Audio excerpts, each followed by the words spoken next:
This one's going to be a little bit weird. Okay, normally I take a dump on Andrew Cuomo every once in a while because, well, to be completely honest, most of the time his legislative actions are completely, well, okay, not even completely. They are abjectly retarded, but this one's going to be kind of like a compliment sandwich. Kind of a compliment open-faced club sandwich. Because we got two contrasting issues here. Yesterday, the big story from Cuomo, I didn't have time to cover in the different segments that I did, but New York Governor Cuomo called the Supreme Court ruling that blocked some COVID-19 restrictions on religious services irrelevant.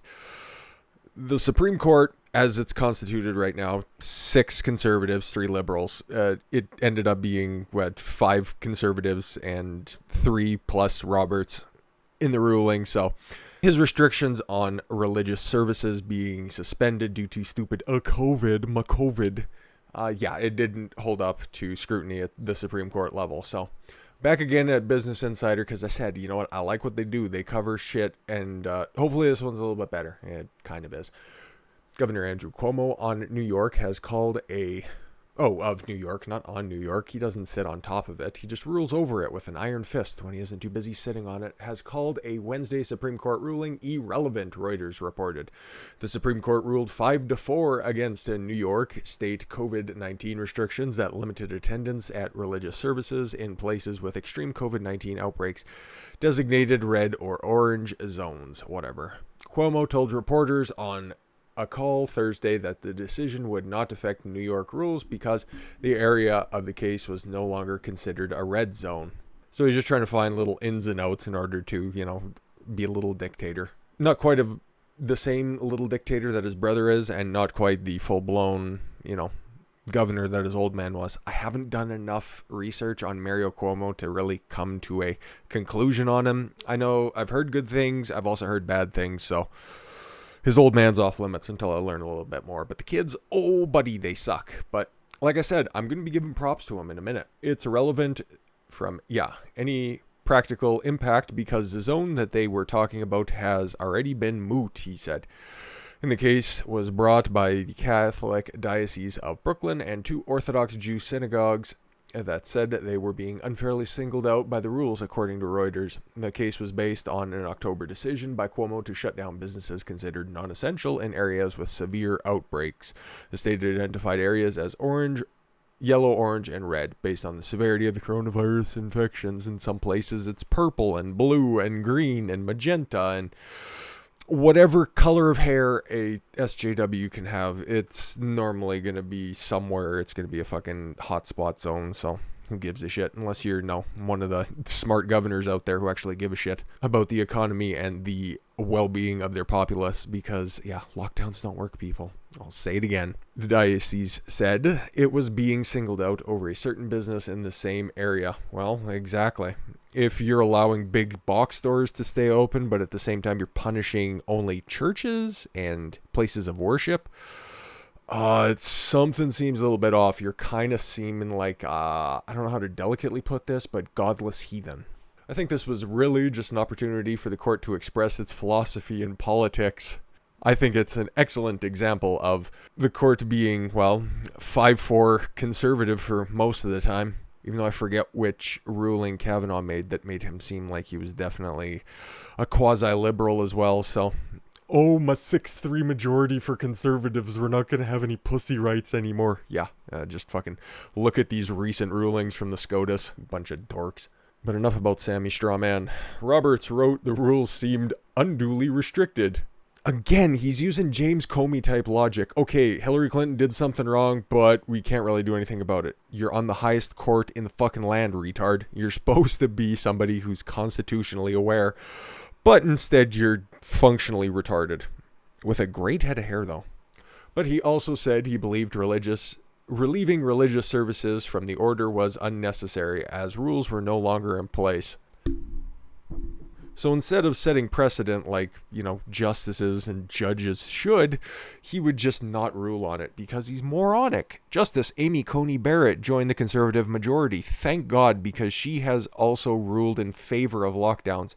Prior to her being anointed to the Supreme Court, mind you, she ruled in favor of Jacobson-type lockdowns that have a whole host of issues along with those in Pennsylvania. And yeah, the fact that she is against lockdowns now, that is good. Let's hope that she is also a little bit better about upholding other constitutionality arguments like, oh, I don't know, say the 14th Amendment. I'm just thinking out loud.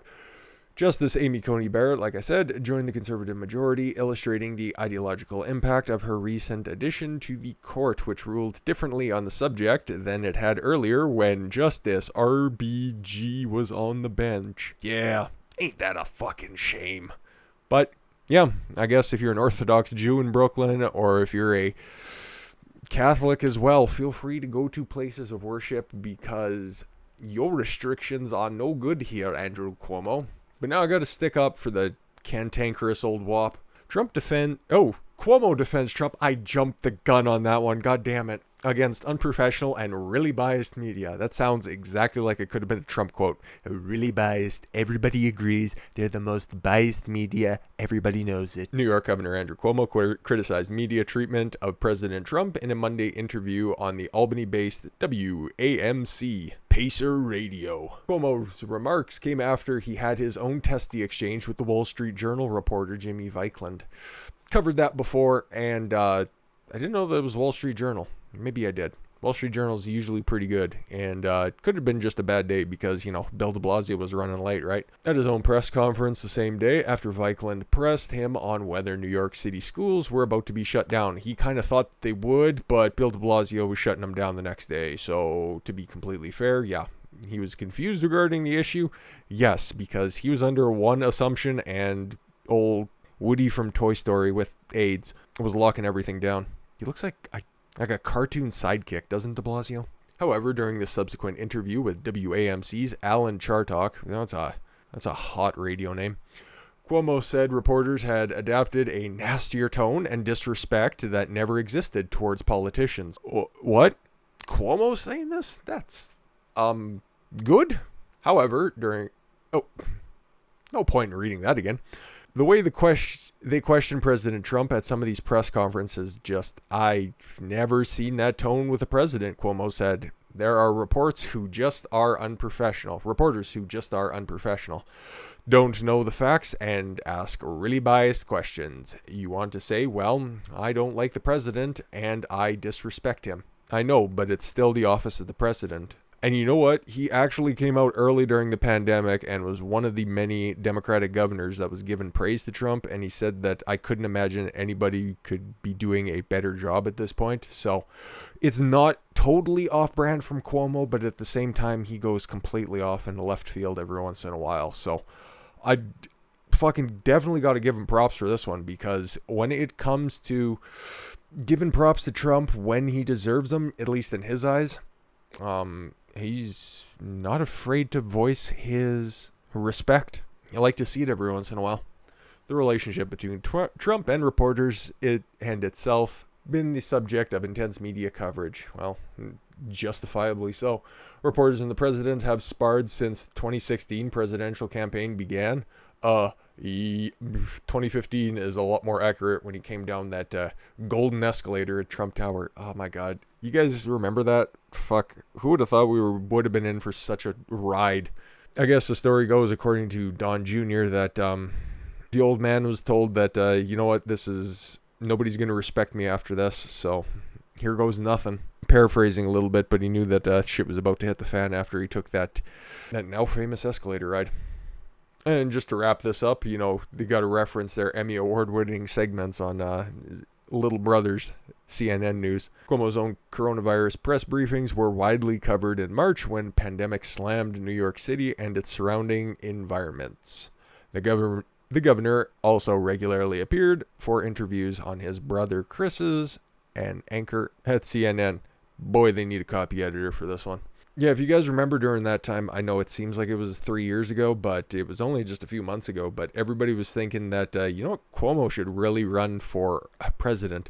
I was saying the exact same thing, but I didn't think he really stood much of a chance. But like I said before, would definitely hang out with Andrew Cuomo because I think that he'd be one hell of a pisser. But other than that, I don't agree with a hell of a lot of what he's been doing. And to have the balls to release a book about how you were such a great leader during the time of the pandemic when A, the pandemic is still on right now, and B, New York City killed a whole bunch of seniors by running infected caregivers back into those facilities. And yeah, just as an addendum to that, New York City has one of the highest mortality rates. But like I said, I don't care. Open up everything. And if you didn't kill off fucking grandma, those numbers would be a lot lower anyways. But of course, all good deeds cannot go unpunished because literally today, ex-aide Alexis Grenell rips Governor Andrew Cuomo in blistering essay. She was not a recent aide. She was just somebody waiting for her time to shine. And, you know, the New York Post is going to come out in defense of anybody who wants to rip Andrew Cuomo, but I just find the timing a little bit sus on this. A former aide of Governor Andrew Cuomo said her ex-boss has relapsed back into a snarling attack dog the New Yorkers know all too well, following the plaudits he received for his performance at the daily press briefings during the early days of the coronavirus pandemic. Alexis Grenell unloaded on Cuomo in a withering column in the National titled The Collapse of Cuomo-Sexual. Ugh. The moniker adopted by the fans of the governor. Ugh, that is a full body cringe right there.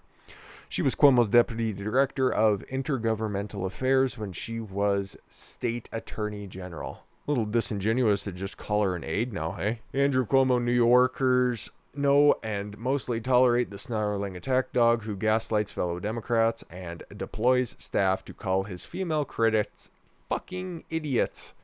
God, I'm starting to like him a little bit more. Dropped down to earth last week. It was a hard landing after a long-distance love affair with a fan base in a galaxy far, far away, said Grenell, a media and political consultant. Enough with this bitch. Okay, if she has legitimate claims other than the fact that, oh yeah, he ain't no good, Jesus fucking Christ, that is terrifying. I don't necessarily want to, hold his feet too close to the fire, even if he just wants to call somebody a fucking idiot, because a lot of the times people need to be called fucking idiots. Let's be fair, guys. Grenell noted that Cuomo never answered the question when he was pressed by Vanek there from the Wall Street Journal about if schools would be open or closed, because he was thinking one and de Blasio had plans of his own. So to really shit on him for that is disingenuous at best. And she's just more or less running them down from being adversarial to the media. And because, well, we all know that the media is the biggest cheerleader for the Democratic Party. So if somebody's going to shit in the same hand that feeds them, yeah, they might take specific offense, especially if she would like to, I don't know, potentially get a job with the Biden administration. I have no evidence to suggest that she would, but the way that she's sucking up to the media there kind of makes me think that she's angling for a job somewhere along the line, probably as CNN contributor, whatever. A relevant talking head. How about that? But I guess we got to kind of wrap this up on a down note for Cuomo, but we can still kind of laugh at him at the same time. Despite his sharp elbows and controversy, a recent Siena College survey found that Cuomo, in a decade into his governorship, which I don't know why there isn't term limits on governors. Well, there is in Pennsylvania, but I don't know why it isn't a mandate throughout the entire fucking governmental system. Baffles me. He'll be up for re-election in 2022, by the way. Remains popular. 63% of his responders approved of his handling of the pandemic. 56% still view him favorably. And 54% approve of his job performance. That's pretty good, especially for an elected official. Normally they hover, I don't know, I think Trump got up to 50 at one point during his coronavirus press briefings, but his bottom is about high 40s, and he seems to dip up into the mid to high 40s every once in a while. That's because, well, TDS is rampant among the people that answer the polls, and if they can't answer, they tend to just be answered for them because they're dead. Still, his act might be wearing thin. Only 51% of New Yorkers queried in the Democratic-leaning state said that they would back Cuomo if he seeks re-election to a fourth term in 2022, while 42% that they would prefer someone else. Now, oh my gosh, what's the old Republican who said that he might come out of retirement? He used to be governor of the state of New York as well. George Pataki, that was his name. I had to look it up because that would have bothered me. But he was the governor who took over for Andrew Cuomo's dad, and he was so outraged with the way that the media was propping up Cuomo. This was a long time ago, dude. Holy crap. And yeah, he was thinking about running again. He would be 77 in 2022. Now, I've been fairly vocal about the fact that I think term limits and age limits need to be on elected officials. I think once you hit 70, that's probably good, and 20 years of service at any particular branch is more than enough time. Like if you want to be 20 years or 4 terms, but that's a different topic for another video. I won't get fully into it, but the dude will be 77. He will still be younger than Biden would be if he is ever inaugurated, by the way. So if it takes an old dude to come in and fix New York City, maybe, okay, he probably still got some connections down there, so we'll see what happens about the friend of ours over there. So yeah, that's the New York City update, New York State update as well. I thought it'd be interesting, I suppose, to take a look at the brighter side of things over there, even though the state is emptying out rapidly, and they don't really have a whole hell of a lot left, but hey, Cuomo said some good stuff about free speech, and he shit on the press for a minute, so got to give the devil his due. Thank you all very much for the gift of your time. I've been Don Consuelo. I want you to follow your gut and get after it. Take care, everyone.